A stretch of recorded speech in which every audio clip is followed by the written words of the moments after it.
parents qui cheminent. Aujourd'hui, on va voir 6 bonnes raisons de ne pas taper son enfant, soit pour vous, soit pour pouvoir en parler avec d'autres.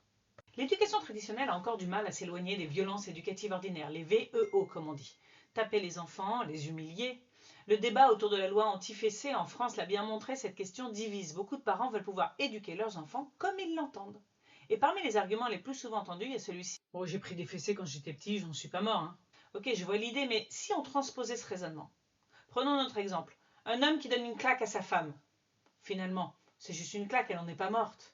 Alors, est-ce que ça veut dire que c'est acceptable ? Est-ce que vraiment on rejette toute loi contre les violences en mettant à la poubelle les droits des femmes et ceux des enfants ? Je crois que même si je vais un peu loin, vous voyez l'idée. Bon, et puis recentrons-nous sur le message. Je sais bien que je n'en suis pas mort ne veut pas dire que l'ambition de ses parents, c'est la survie de leur enfant. Ce que ça signifie réellement, c'est plutôt « je m'en porte pas plus mal ». Et c'est là que je me pose la question, peut-on vraiment l'affirmer ? Peut-on mesurer l'impact de ces punitions corporelles sur la confiance en soi, sur la capacité à oser, à prendre des risques, sur la manière dont on perçoit l'autorité, l'obéissance ? Alors aujourd'hui, je ne vais pas vous faire un plaidoyer pour l'éducation bienveillante, je vais simplement vous présenter 6 bonnes raisons de ne pas taper son enfant. Dans la vidéo, vous aurez l'opportunité de télécharger la fiche résumée des 6 raisons, donc ratez pas ça. Bon, raison numéro 1, je vais commencer par le plus simple, taper son enfant, ça lui fait mal. Alors rien que ça devrait être une raison suffisante. Bon, c'est rare qu'un parent ait vraiment envie de faire mal à son enfant. On aurait même plutôt tendance en tant que parent à nier tout ce qu'ils vivent de difficile. On ne veut pas les voir souffrir, on leur dit non, n'aie pas peur, sois pas triste, etc. C'est un des premiers points, cette négation de leurs sentiments difficiles sur lesquels on progresse quand on s'intéresse à l'éducation positive. Alors pour une fois, écoutons-nous, épargnons-leur cette douleur, surtout venue directement du parent. Je sais bien que justement c'est l'idée, que la vertu éducative du truc, c'est que s'il a mal, il n'aura pas envie de recommencer. Oui, d'accord, mais ça crée une sacrée détresse pour l'enfant. Imaginez-vous, la famille, c'est théoriquement l'endroit où il se sent en sécurité. Il a une énorme confiance en ses parents, en particulier pour ce qui est de le protéger. C'est justement l'idée de l'attachement sécure. Si ses parents le frappent, et parfois même en lui précisant que c'est pour son bien, comment est-ce qu'il peut se construire en sachant où il est en sécurité et en pouvant donner le meilleur de lui-même ? Malheureusement, même des parents aimants, je sais qu'ils le font avec les meilleures intentions parfois, ils utilisent ces moyens de violence ordinaire pour faire en sorte que leur enfant leur obéisse. Alors, c'est peut-être votre cas, et si vous êtes là, c'est déjà un sacré pas. Raison numéro 2, ça lui montre que taper, frapper, c'est un acte autorisé. L'éducation passe majoritairement par l'exemple. Nos enfants reçoivent bien moins de ce que nous leur disons que ce que nous faisons. Donc, taper sur la main d'un bébé, c'est malheureusement la meilleure manière de lui enseigner que taper, ça fait partie des options possibles. De même, si on frappe un enfant parce qu'il se comporte mal, il ne faudra pas être surpris du fait qu'il se mette lui-même à frapper son copain quand le copain ne se comporte pas comme il voudrait, parce que le copain se comporte mal. C'est ce que nous lui avons enseigné. Alors, j'ai utilisé exprès le terme frapper, là, ça peut vous toucher, vous pouvez peut-être vous dire une différence entre frapper un enfant et lui mettre une petite fessée. Et je peux comprendre ce point de vue. Donner des fessées, c'est tellement une violence ordinaire qu'il est difficile de percevoir autrement que ça. Et c'est vrai, il y a différents degrés dans la violence, je l'admets, mais pour autant, ça reste une violence physique. D'ailleurs, je vous conseille à ce sujet la lecture de ce livre, La fessée, d'Olivier Morel, dont je vous ferai peut-être un résumé, dites-moi en commentaire si ça vous intéresse, et qui démontre bien comment une petite violence, ça peut facilement entraîner d'autres choses. En tout cas, petit ou non, ce qu'il faut bien comprendre, c'est que notre enfant, lui, il ne va pas forcément faire la différence. Et donc, il ne faudra pas être surpris quand, à son tour, il va utiliser de la violence contre quelqu'un qui, selon lui, n'aura pas un comportement adéquat. Alors, pour moi, l'important, c'est d'avoir un message très clair. Pas de violence, on ne tape jamais. Point. Raison numéro 3, taper un enfant rompt notre relation avec lui. Oui, lorsqu'on tape un enfant, on casse un peu le lien affectif. Il se met en position de repli, ou de rancœur, ou de colère. En tout cas, il aura moins envie de coopérer. Alors bien sûr, je sais, l'idée, c'est de démontrer une forme d'autorité parentale. Mais heureusement, il y a d'autres méthodes pour ça. Si on fait le parallèle, à une époque, dans les salles de classe, les enfants désobéissants, ils prenaient des coups de baguette sur les doigts. Les châtiments corporels envers les enfants, c'était normal. Et depuis que le respect des droits de l'enfant a fait en sorte d'interdire ce genre de méthode, les enseignants trouvent d'autres manières de fonctionner dans une classe avec 30 élèves.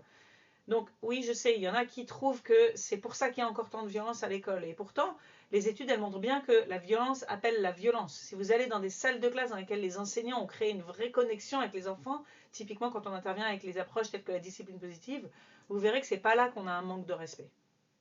Donc, bon, bref, revenons à la famille. Un des grands principes de l'éducation bienveillante, et dont j'ai bien constaté les effets, et chez moi et dans les familles que j'accompagne, c'est de connecter avant de corriger.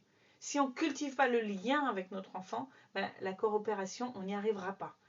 Et clairement, la violence quotidienne, ça ne va pas dans le sens du lien. C'est vrai aussi d'ailleurs pour ce qui est de crier. Et si vous en êtes encore à avoir des difficultés à crier, comme c'était mon cas il y a quelques années, je vous encourage fortement à aller voir mon atelier des clés pour arrêter de crier. Mais c'est un autre sujet. Raison numéro 4, ça lui enseigne rien. Taper un enfant pour corriger un comportement, c'est décider d'axer l'enseignement sur le réflexe pavlovien. Quand je fais ça, ça me fait mal, donc je ne veux plus le faire. Ça marche peut-être sur les chiens, encore que, d'après ce que j'ai entendu dire, il y a aussi une méthode d'éducation canine positive qui est en train de se développer. Mais dans la démarche, notre enfant ne comprend pas pourquoi le comportement en question est inapproprié. Et il pourra d'autant moins le comprendre qu'on lui coupe toute la possibilité d'y réfléchir. Parce qu'au moment où on le tape, il a une distraction mentale, il ne pense plus qu'à ça.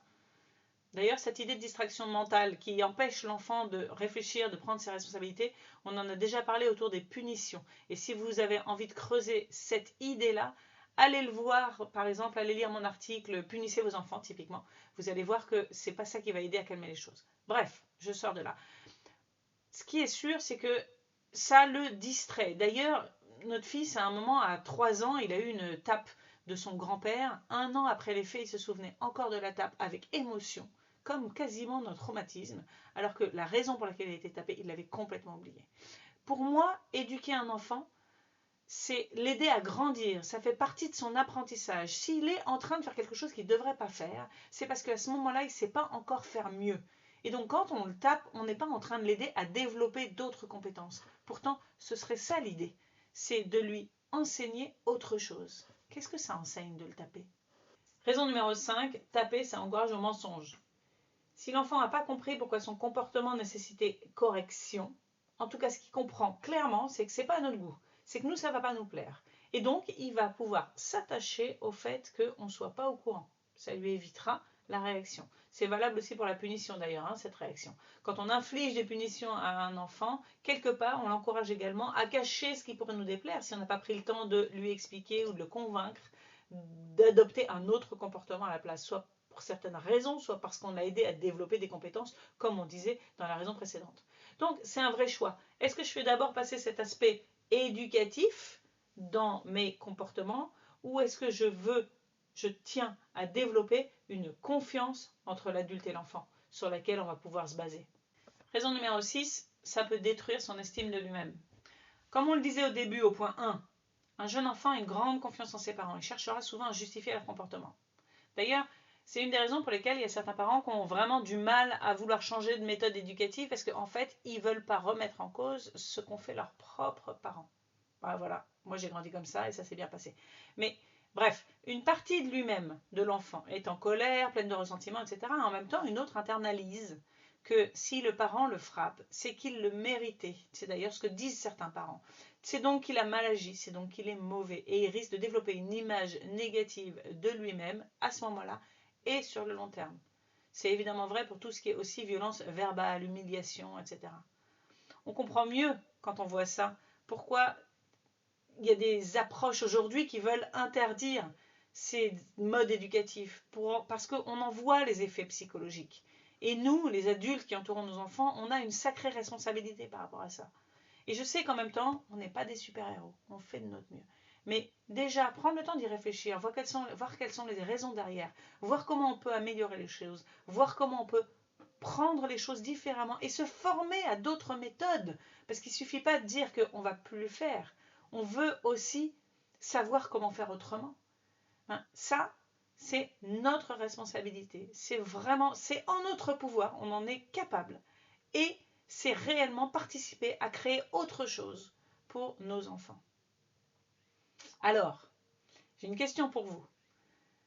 Mon frère, il était un peu de la team « Bon, j'ai pris des fessées, j'en suis pas mort ». Et puis, on en a discuté pendant un quart d'heure seulement et il a complètement changé d'avis en disant « Bah ouais, t'as raison, je l'avais jamais vu comme ça ». Et donc ma question c'est, est-ce que, après avoir entendu ces 6 raisons, est-ce que ça vous aide aussi à mettre plus de conscience sur ce genre d'approche? Et comment vous vous sentez là? Curieuse d'avoir vos commentaires. Et si vous voulez télécharger la fiche résumée de ces 6 raisons, le lien est juste dessous.